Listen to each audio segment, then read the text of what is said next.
Here's what we're working on for Fox 59 News Live at 5. Right now, live at 5, the search is on for solutions. A renewed push this evening to reduce crime in one Indianapolis neighborhood. It's not about always incarcerating or locking someone up.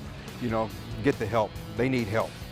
You're going to see the role some grassroots organizations could play in this effort so you and your family can live in peace. Plus, we're going one-on-one with Metro Police Chief Randall Taylor. He'll join us live in studio to talk about how he's using the resources around him to try and address these crime issues plaguing our city.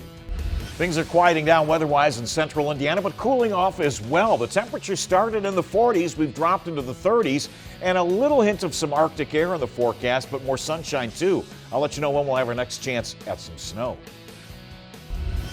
Jake was just someone who, he showed up.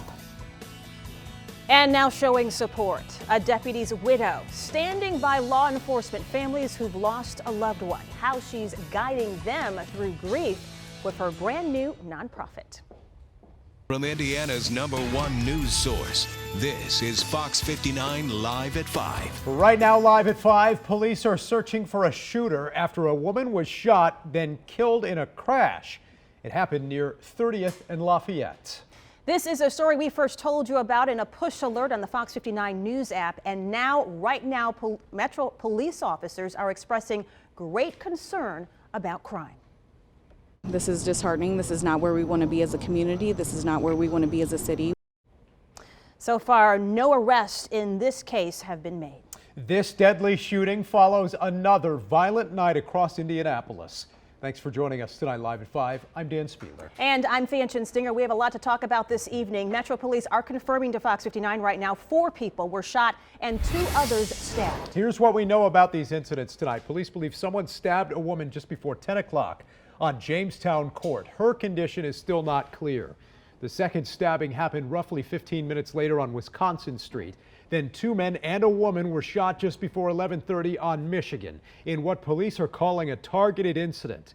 Minutes later, another person was shot on North LaSalle. And developing right now, neighbors on the north side are coming up with their own safety plan. They say it's a plan to battle the growing crime. They're focusing on one specific problem intersection that they say brings unwelcome activity. Fox 59's Courtney Crown joining us in the newsroom right now. And Courtney, what are their priorities with this initiative? Well, Fanchen, we're talking about the intersection of 38th Street and Illinois Street. There was a shooting there earlier this month, but the people in the neighborhood say the root of the problem often comes down to substance abuse.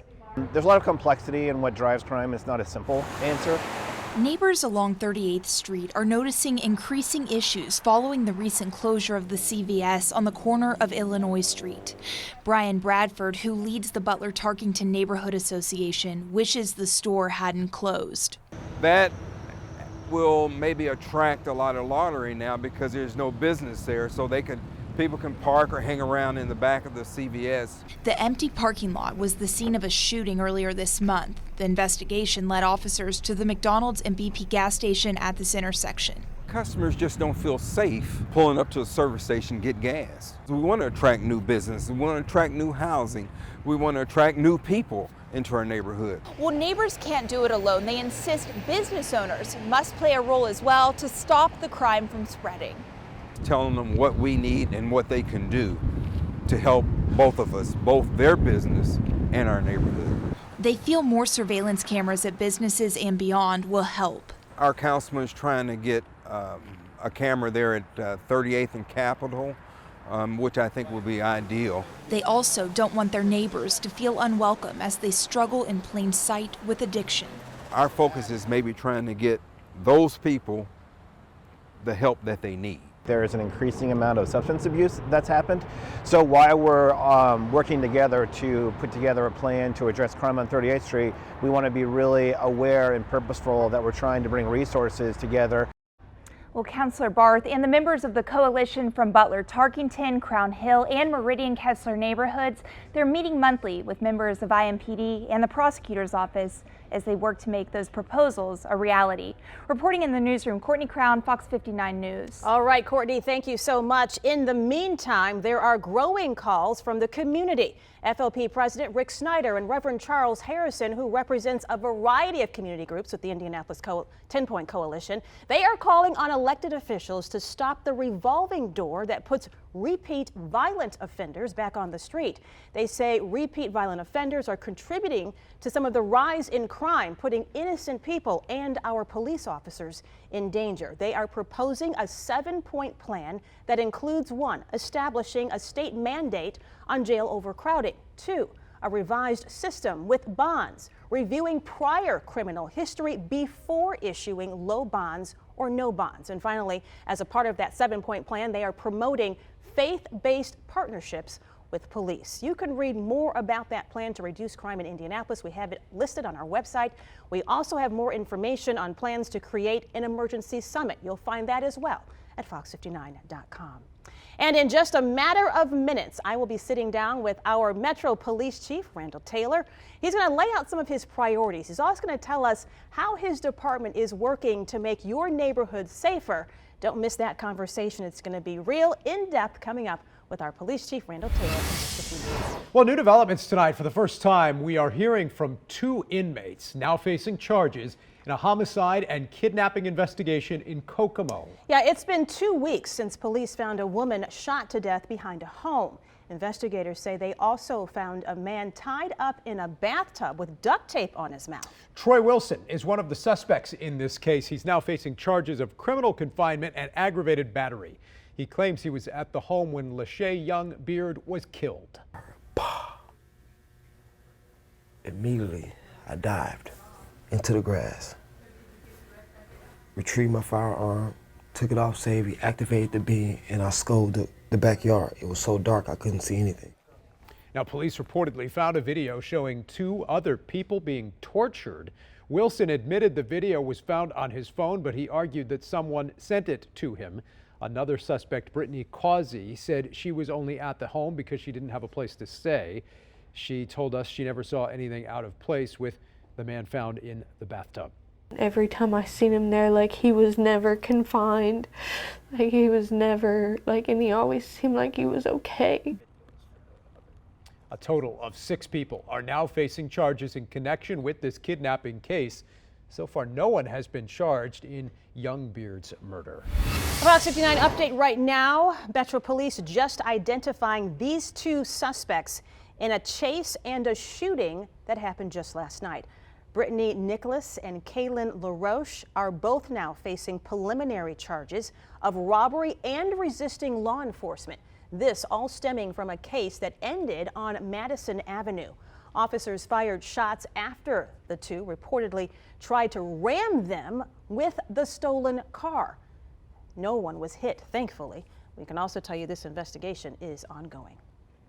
Well, we want to turn to our Weather Authority forecast right now. We are experiencing some mild weather, Dan, across the area. Not bad today. Yeah. Check out these current temperatures. Chief Meteorologist Brian Wilkes has a closer look at the night ahead in your Weather Authority forecast. Brian? Yeah, the numbers really are not that bad for the middle of February. They have come down with the passage of a cold front earlier this morning, but we're hovering in the high 30s, a little bit below average, but not before we had a high temperature that was in the mid 40s, and that occurred after daybreak. So we're making a transition into a colder spell of weather as we bring in the northwesterly winds, we bring in the colder air, but it's drier air too, and therefore the skies are beginning to brighten up. This is a signal of what's coming our way for much of the rest of the work week. Brighter days, storm-free week as well, but colder temperatures too. Winds are out of the northwest and they're brisk. The temperature is 39 degrees downtown, 37 at our studios, and 37 degrees in Indianapolis, 39 now in Columbus. So the numbers are dropping, and compared to yesterday, Bloomington is a good 12 degrees colder than they were on Monday. That northwest wind is producing a wind chill in the mid-20s. So yesterday afternoon, we had some locations like Bloomington in the lower 50s. Indianapolis reached the mid-high 40s and even near 50 degrees after midnight. But it's colder air and the clouds are beginning to break up. It's drier air too. So we're going into some colder temperatures Wednesday morning, but some sunshine on the way for Wednesday afternoon. Brace for the colder readings. In fact, it'll be a little frosty out the door tomorrow morning and will reinforce the chill here midweek. week. But it will be a storm-free week, and there is another 50-degree day in the forecast. I'll show you when that will occur and thoughts on potentially a bit of a shift to more wintry weather in the extended forecast. I'll have the timing in just a few minutes. All right, thanks, Brian. We'll see you then. The widow of a fallen deputy says she is ready to give back to the community that helped her through the most difficult time in her life. Yeah, you may remember when Jacob Pickett was shot in the line of duty. It happened in March of 2018.